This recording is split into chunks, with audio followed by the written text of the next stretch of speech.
Hey everybody, my name is Derek. I have the iPhone 10 in hand. I've had it for about an hour now. Just got dropped off from UPS. This is the 256 gigabyte space gray or black model. It's really dark black. The sides are an aluminum finish that's kind of a muted black. The silver version is more stainless steel, bright and shiny like an original iPhone. And it does feel like an original iPhone. It feels great in hand. The bezels are very slim. The first thing that jumps out at you is the screen. It's 5.8 inch OLED display. It's a 1,000,000:1 contrast ratio. What that means is that the blacks are blacker, the whites are whiter, and the display is just really super bright. There's also no home button. So first thing you notice, you might want to try to tap home. You don't do that. There is what's called a home indicator at the bottom, and you'll see it's with that little line. To get to home, you just swipe up and you go home. So just swipe up and go home. If you want to do recent applications, you swipe and hold, and then you can scroll throughout your recent applications. And again, swipe up and hold. I don't think this will take long or that much getting used to. Maybe a few days, maybe a few hours, depending on how often you use the phone.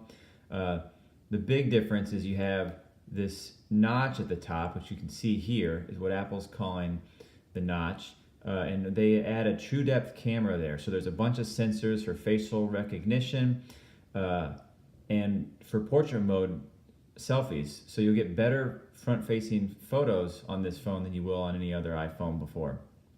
It also does Face ID. So I'll demonstrate that for you. I've set up Face ID.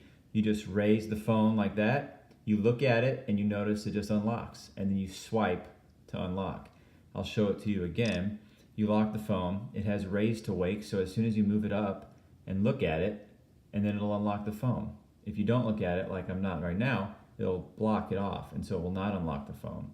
So this is something that I think will probably people have to get used to the most.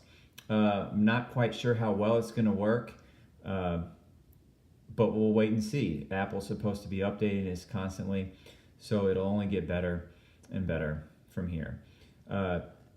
You have your clock at the top. There's no battery life indicator anymore, or at least the percentage. So you just see the percentage, you swipe down. Here, let's try that again. You swipe down from the top, I think. There you go. And you see it has their battery percentage. So that's where also Control Center is. Control Center used to be at the bottom of the display.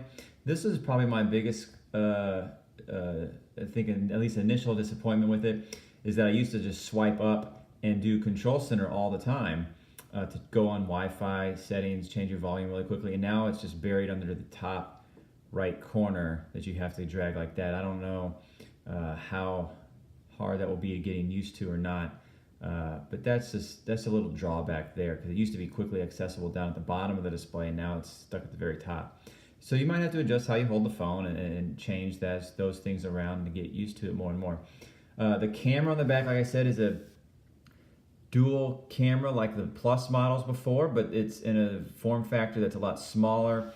This is a phone that's a little bit bigger than the 7 or 8 phone, but it's smaller than a Plus model phone, so it fits better in the hand, but it does retain that dual camera.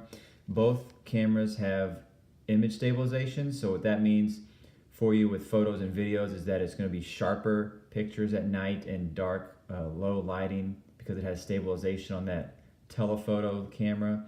It also means you'll be able to zoom in, and it'll be more stable there as well, so it won't be kind of jaggy or anything like that when you zoom in on that camera. And I think that'll improve iPhone photography and videography a lot, and that's the main reason why I use the device, so I think that'll be really great. Well, those are my initial thoughts. It also has wireless charging, so can't wait to test that out. And it does do fast charging with the Lightning port if you have a fast charger from like a MacBook Pro or a MacBook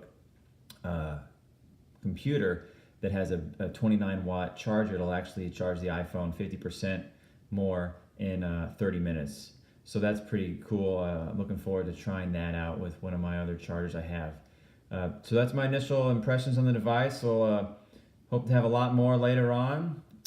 This is a pretty cool phone. It's an iPhone. It feels like an iPhone. This has been Derek with the iPhone 10 hands-on.